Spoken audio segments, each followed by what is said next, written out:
네, 오늘은 사순절 셋째 주일인데요. 사순절은 우리가 잘 아는 대로 예수님께서 저와 여러분의 죄악을 또 담당하시고 대신 대속의 죽음을 죽으심으로 사람의 몸을 입고 이 땅에 오셔서 온갖 순환과 고난을 겪으시고 마지막에 대속의 죽음을 죽어주신 그 구원 사역을 기억하고 또 기념하고 또 우리에게 그 구원의 은혜를 베풀어 주신 하나님께 감사하는 그런 예배를 드리는 절기가 사순절이죠. 오늘 사순절 셋째 주일을 맞이해서 요한복음 강의의 순서를 따라서 오늘 본문은 특별히 예수님께서 십자가에 못 박혀 죽으시는 그 장면을 기록하고 있습니다.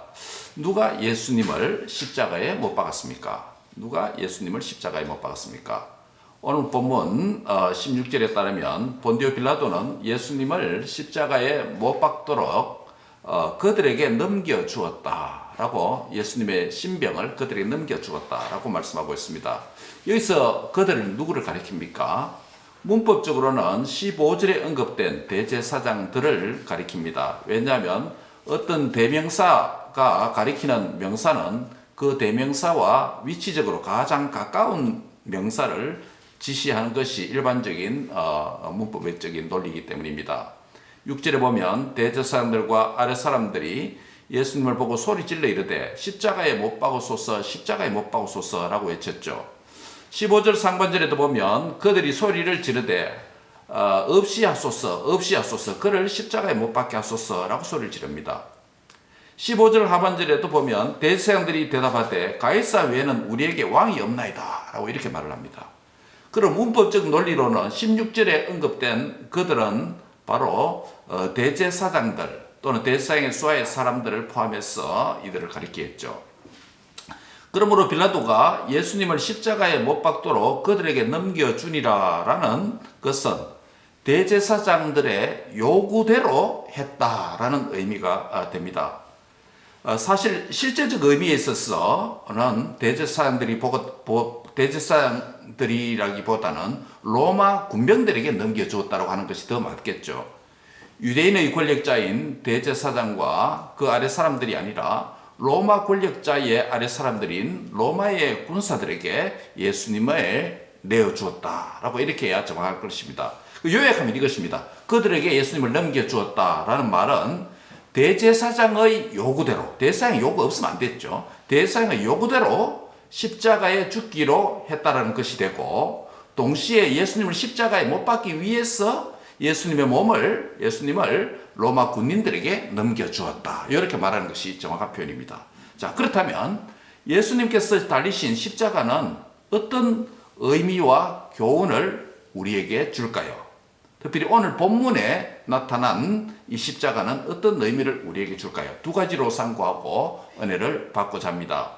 첫 번째는 십자가는 나를 향한 예수님의 왕권을 믿는 능력이다라는 것입니다. 한번 같이 하겠습니다. 십자가는 나를 향한 예수님의 왕권을 믿는, 예수님의 왕이심을 믿는, 예수님이 왕이 되심을 믿는 능력입니다. 십자가는 뭐냐면 나를 향한 예수님의 왕권을 인정하고 믿는 그 능력이 된다라는 것이에요. 왜 그렇습니까? 예수님은 오늘 본문에 보면 해골이라고 하는 장소인 골고다에 이제 도착을 하게 됩니다. 골고다는 예루살렘에 있는 예수님의 십자가의 죽음의 장소라는 것을 잘 알고 있습니다. 예수님 무덤도 요 인근에 있었습니다. 당시에. 골고다라고 하는 이름의 뜻이 무엇입니까? 아람어로 해골이다라는 뜻입니다. 라틴어 불게이트에서는 이 해골에 해당하는 단어를 칼바리아라고 불렀습니다. 그래서 영어 단어 캘버리가 여기서 만들어지게 됩니다. 이 장소의 이름인 골고다에 대한 이름이 다소 불분명하지만은 여기에는 몇 가지 기원설이 있습니다. 왜 이 지역을 해골이라고 뜻을 가진 골고다라고 붙였을까요? 세 가지 가능성이 있습니다. 첫째는 뭐냐면 골고다, 해골이라고 불려지는 이 지역이 당시에 공동묘지와 사형 집행 장소로 사용되었기 때문에 바로 골고다라고 불렀다는 것입니다. 두 번째 또 다른 하나의 견해는 3세기에 오리게니라고 하는 교부가 그곳은 인류의 시조인 아담이 묻혀있는 장소다라고 이렇게 주장을 하게 되었습니다.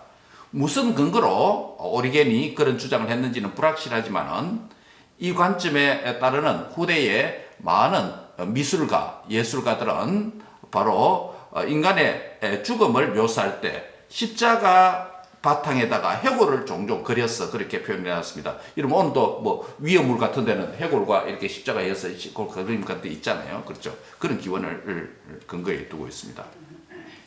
마지막 세 번째 기원은 골리앗의 이 무덤이, 골리앗의 해골이 있는 곳이었기 때문에 그것을 이름을 발음을 비슷한 골고다다라고 이렇게 불렀다는 것입니다. 왜냐하면 구약 성경 사무엘상 17장에 보면 골리앗을 죽인 자가 누굽니까?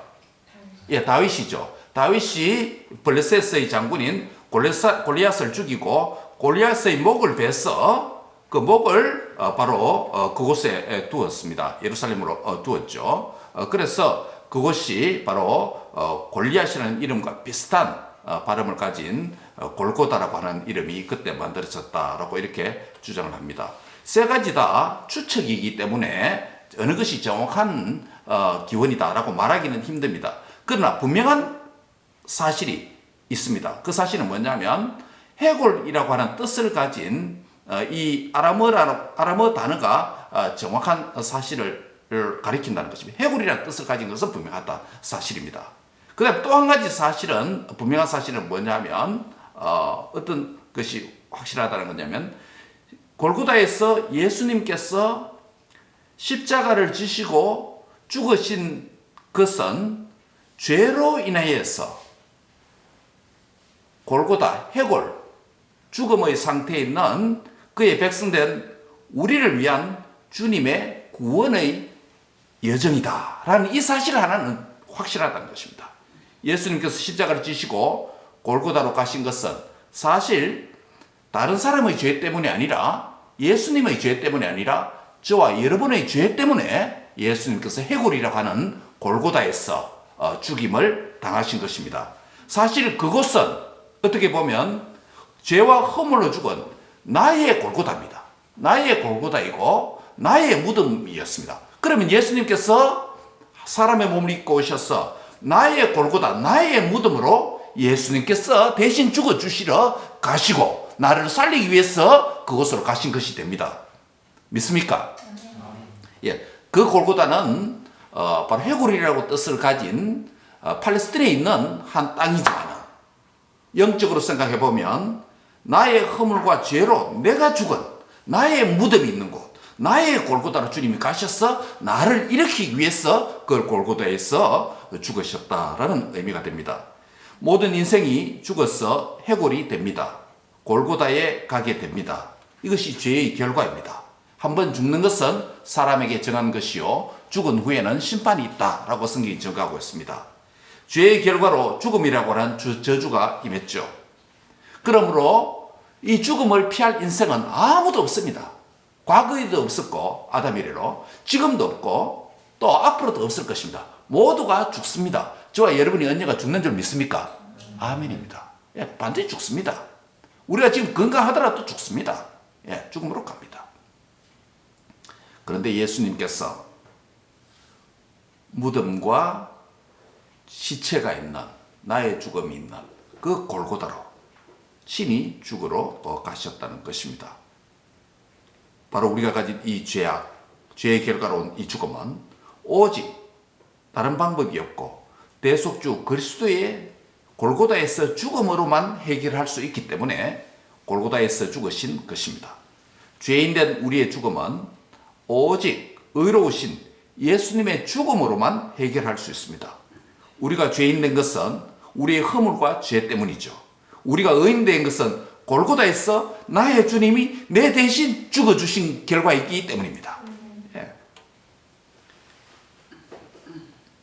빌라도는 예수님의 십자가 위에 한 팻말을 써서 붙였습니다. 뭐라고 붙였죠? 나사렛 예수 유대인의 왕이라는 글씨를 쓴 패에 붙였습니다. 여러분 우리가 뭐 그림 같은 데 보면 그게 INRI입니까? 인리 이렇게 써놓은 게 있죠. 그렇죠? 예, 그게 헬라어로 이 의미입니다. 나사렛 예수, 유대인의 왕. 이것을 요약한 그 머리 글자입니다. 이니셜입니다.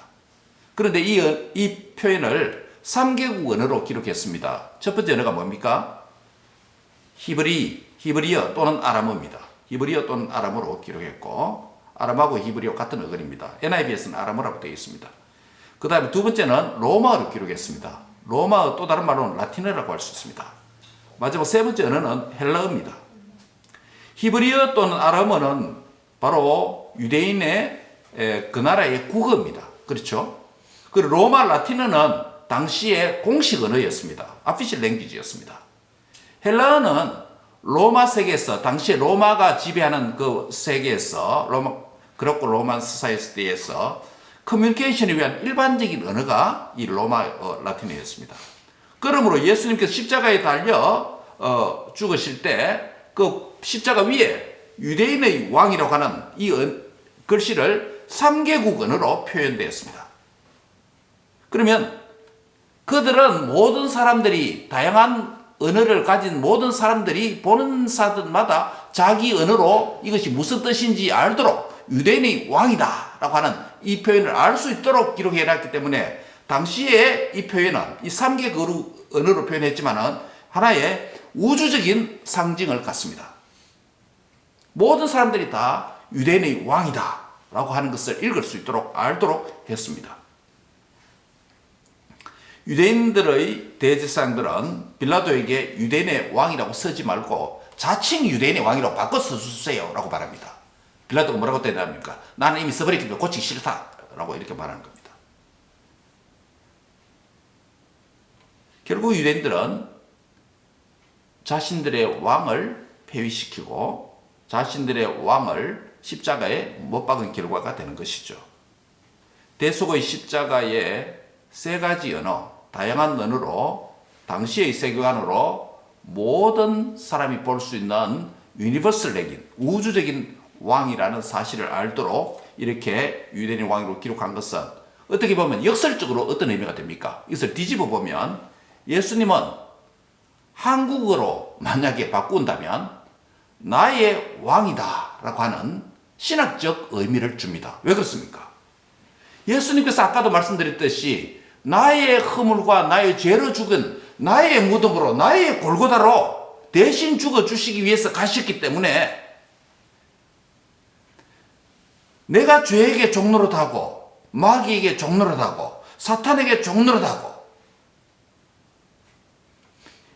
예수님은 바로 그러한 나를 불쌍히 여기셔서 죄와 죽음과 사탄을 정복하시고자, 그래서 죄가 더 이상 저와 여러분의 주인과 왕이 아니라 예수님이 나의 주, 나의 왕이 되어주시기 위해서 그 길로 가셨기 때문에 십자가는 죄가 왕노릇하는 나의 삶에 예수님이 나의 왕노릇 하시는 인생으로 바꿔주시기 위한 것이기 때문에 유대인의 왕이라 말은 역설적으로 말은 저와 여러분의 왕이다, 곧 나의 왕이다 라고 하는 신학적 의미를 우리에게 준다고 하는 것입니다.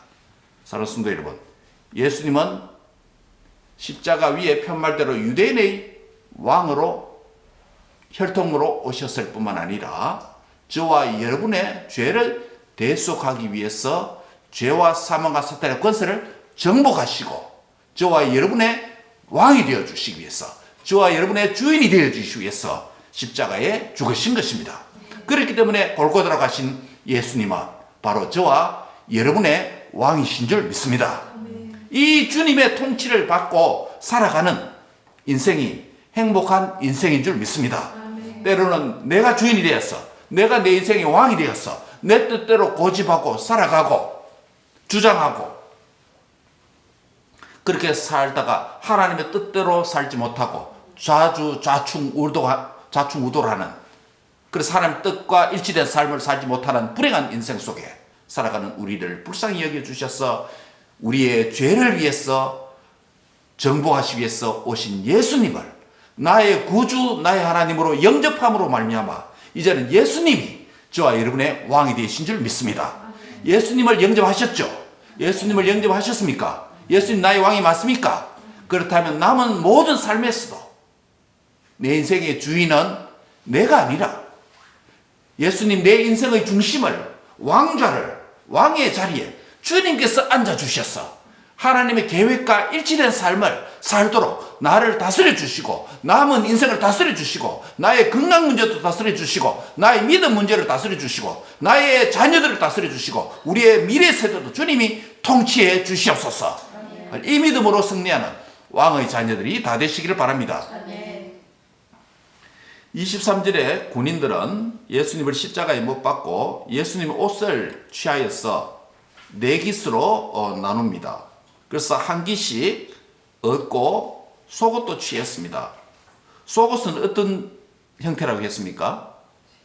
호지 아니하고 위에서부터 통으로 짠 것이다 라고 되어 있습니다. 군인들은 이것을 찢지 말고 제비를 뽑아 누가 소유하나 보자라고 게임을 즐기고 있습니다. 지금부터 2000년 전에 고대 근동사회에서는 물질이 그렇게 풍요한 사회가 아니었습니다.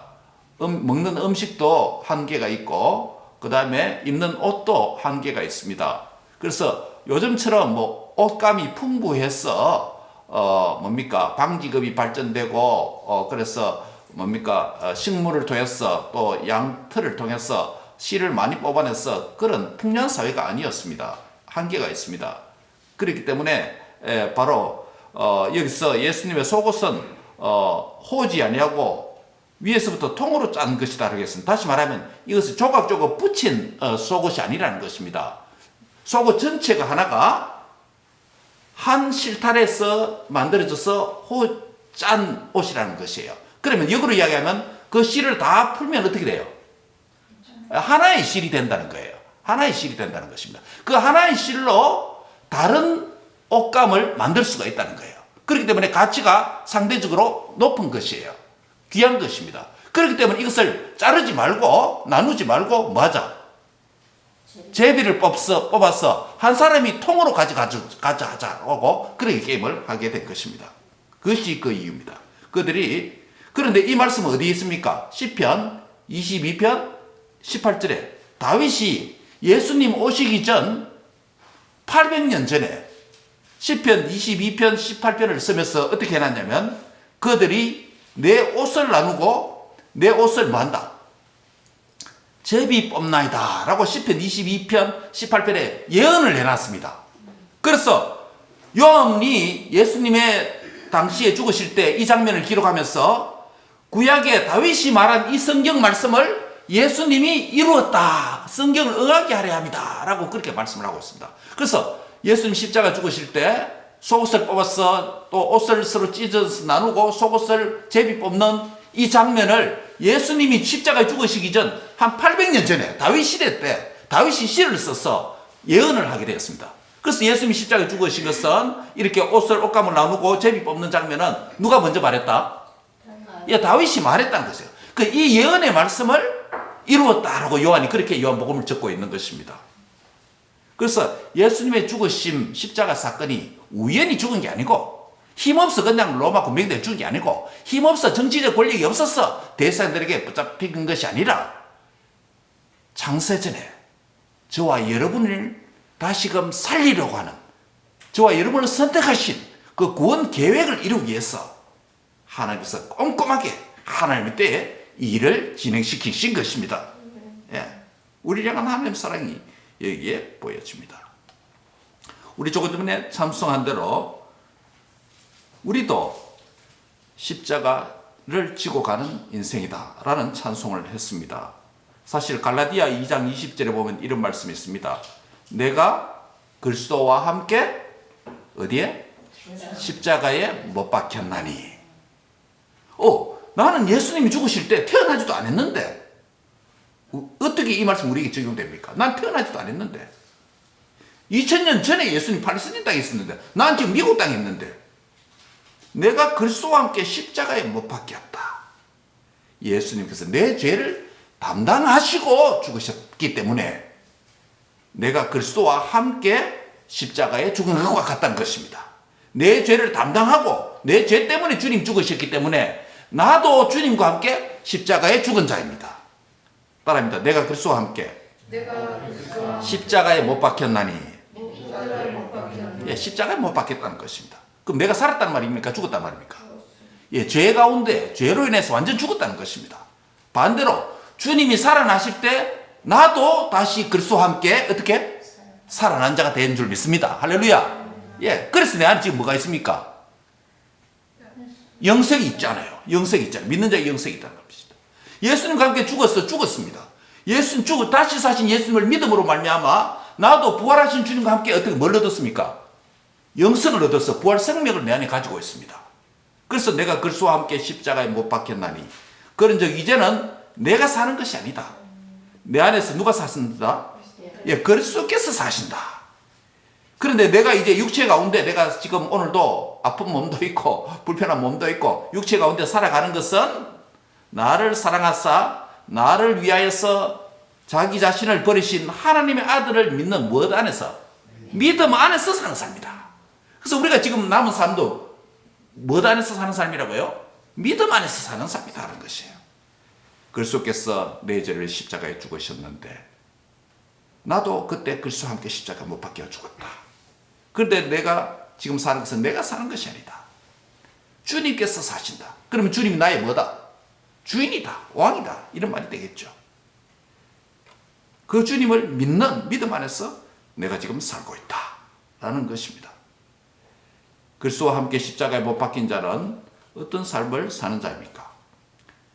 이제 내가 사는 삶이 내가 주인이 아니라 내 안에서 그리스도께서 왕이 되셔서 주인이 되셔서 사시는 삶이고 나는 죽는 삶입니다. 나는 포기하고 쇠하여 가는 삶입니다. 그는 흥하여야 되겠고 나는 쇠하여야 되는 줄 믿습니다. 둘째는 이제 내가 육체 가운데 산다면 나를 위해 죽으신 하나님의 아들을 믿는 믿음 안에서 믿음으로 남은 여생을 살아야 되는 줄 믿습니다. 예, 즉 하나님을 믿고 신뢰하는 자로 살아야 된다는 것을 의미합니다. 이것이 바로 그리스도와 함께 십자가에 못 박힌 자의 삶이라고 갈라디아서는 말씀을 하는 것이죠. 십자가는 나의 죄 문제를 해결하고 하나님과 새로운 관계를 창조했습니다. 그래서 나는 하나님과 이제 종적인 새로운 관계를 가지고 사는 자로 주님이 만들어 주셨습니다. 어떻게요? 주님이 나의 왕이다. 나의 왕이다. 그 십자가는 나를 향한 예수님의 왕권을 창조해 주신 것이죠. 왕권을 믿는 믿음을 창조했다는 것입니다. 여러분, 이 믿음과 이 확신으로 사시기 바랍니다. 예수님이 나의 왕이다. 한번 따라합시다. 예수님이 내 인생의 왕입니다.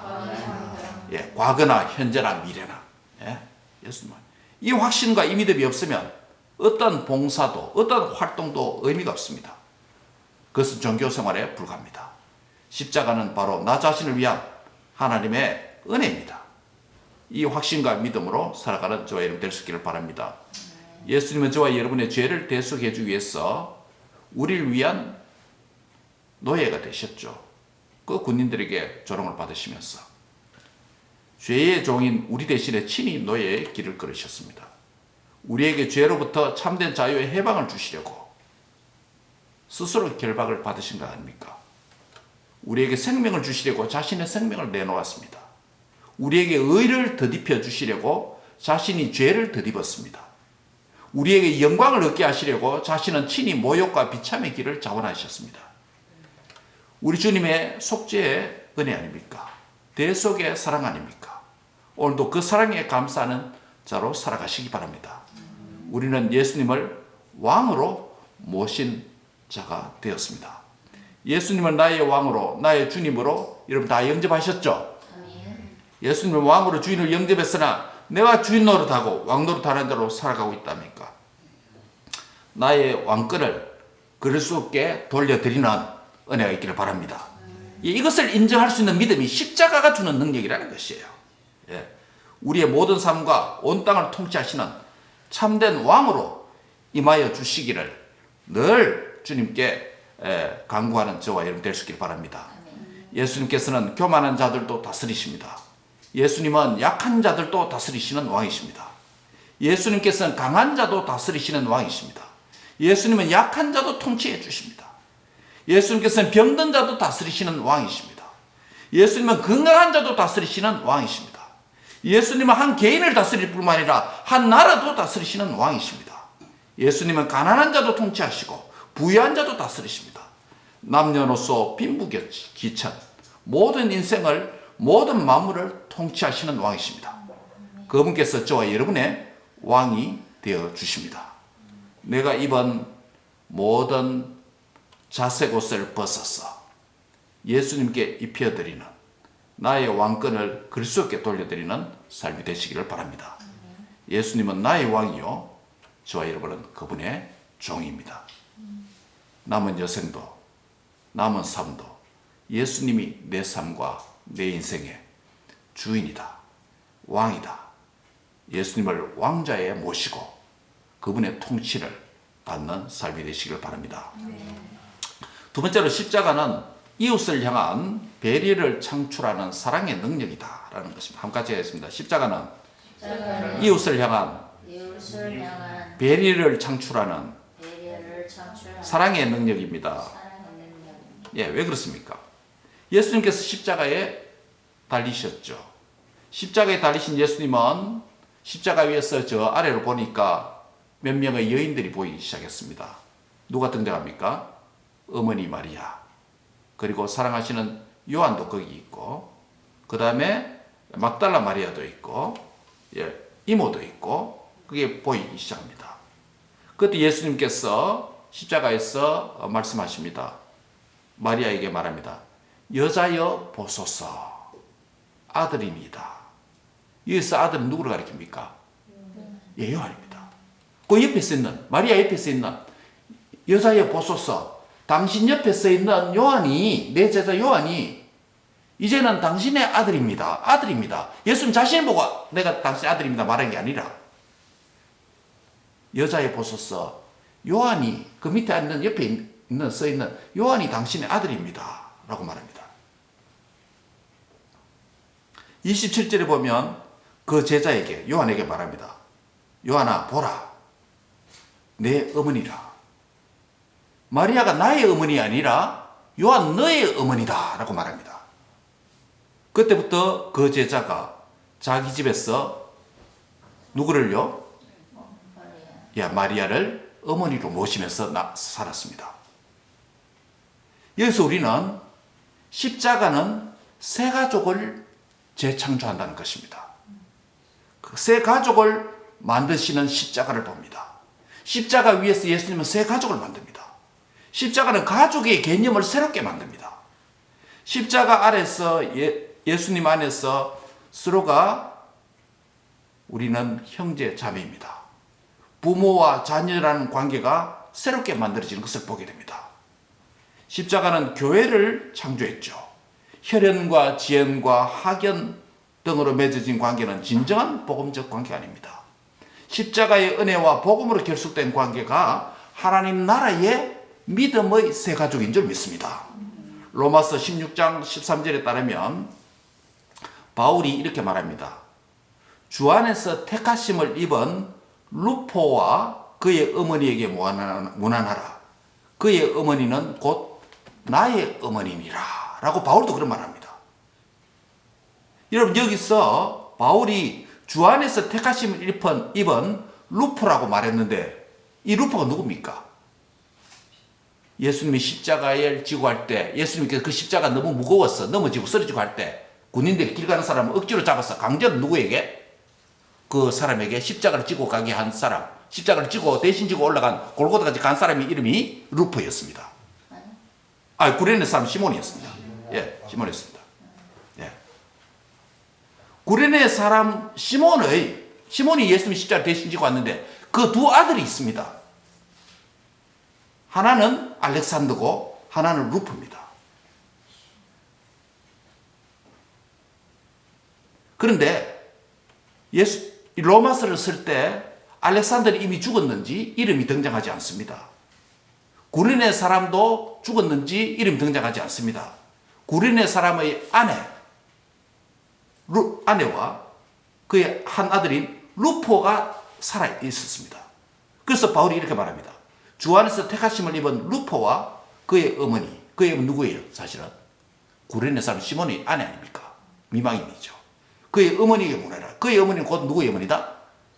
사도 바울 자신의 어머니다. 대사도의 어머니다. 이렇게 말하는 거예요.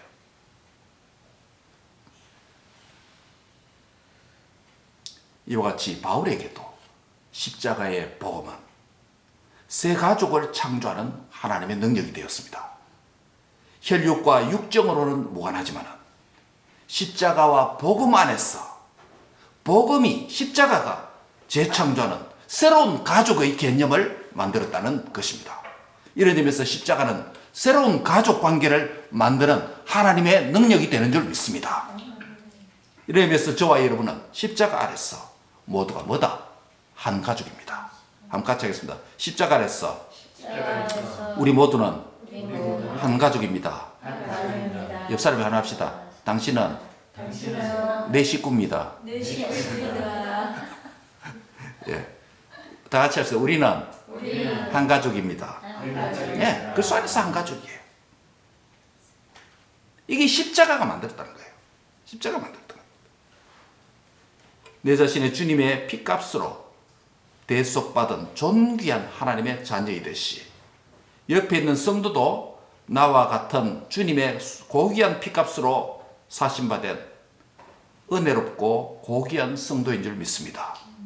그러므로 우리 모두는 주님의 사랑 안에서 서로 섬기고 배려의 삶을 통해 살아가는 한 형제, 자매, 한 가족이 되었음을 믿습니다.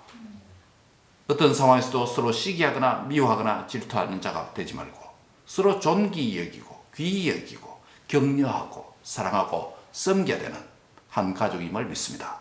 이것이 십자가에서 만들어주신 주님께서 새 가족이라고 만들어주신 새로운 가족의 개념인 것입니다. 말씀을 맺습니다. 오늘 본문에서 십자가는 두 가지 관계를 창조했습니다. 두 가지 관계를 창조하는 능력이다라는 걸 보여줍니다. 첫 번째는 무엇입니까? 예수님께서 모든 사람의 왕일 뿐만 아니라 나의 왕이라는 사실을 만들어 주었습니다. 십자가는 하나님과 종적인 관계를 창조한 하나님의 은혜이고, 나의 왕이시며 나는 그분의 백성이라고 하는 이 세 관계를 만들어주신 하나님의 능력이 십자가입니다. 나는 십자가 앞에서 구원받은 자, 그의 백성이 되었다라는 이런 확신과 믿음을 가지고 사시기 바랍니다. 죄와 사망과 사단의 종로로 타는 삶을 청산하고 이제부터 남은 인생 예수님이 내 인생의 주인이고 왕이시다라고 하는 이 확신 속에서 살아가는 삶이 되시기 바랍니다. 버티컬 릴레이션십, 종적인 이 예수님이 나의 왕이다, 이 믿음으로 승리하시기 바랍니다. 두 번째 십자가는 무슨 관계를 만들었습니까? 새 가족이라고 하는 다른 사람과 이웃과의 관계, 새 가족을 만든 하나님의 능력이라는 것입니다. 십자가에 달리신 그 왕을 섬기는 예수님을 믿는 자는 서로에게 형제 자매로서 새 가족이 된 것입니다. 예수님 안에서 우리는 한 교회, 하나의 새 가족이 되었습니다. 서로에 대한 사랑과 섬김을 실천하는 삶이 되시기 바랍니다. 전자는 예수님과 나의 관계에 대한 것이죠. 종적인 관계입니다. 후자는 믿는 지체와의 관계죠. 행적인 관계입니다. 이게 무엇이에요? 이게 십자가입니다. 이게 십자가입니다. 버티컬 프레임, 호리존털 프레임, 종적인 행적인 관계가 십자가입니다. 십자가에서 이 두 관계를 주님이 만들어 주셨습니다. 말씀을 맺습니다. 우리는 주님의 백성입니다. 나는 예수님을 나의 왕으로 모시는 자입니다. 나의 모든 인생의 문제, 걱정, 근심, 불확실한 미래의 문제도 나의 왕께 다 맡기시고 주님이 통치해 주십시오 라고 하는 믿음으로 살아가는 삶이 되시기 바랍니다. 믿음으로 우리의 자녀들의 미래를 주님이 통치해 주십시오. 아멘. 믿음으로 남은 여생을 통치해 주시옵소서. 아멘. 믿음으로 우리 남은 여생도 주님이 왕 되심을 선포하면서 살아가는 삶이 되게 하소서. 아멘. 그리고 우리는 주 안에서 한 가족이다. 지구촌의 모든 성도가, 앞서간 성도, 앞으로 미래에 오는 성도들도 주 안에서 한 가족이다 라고 하는 믿음으로, 사랑으로 승리하는 삶이 되시기를 주의 이름으로 축복합니다. 기도하겠습니다.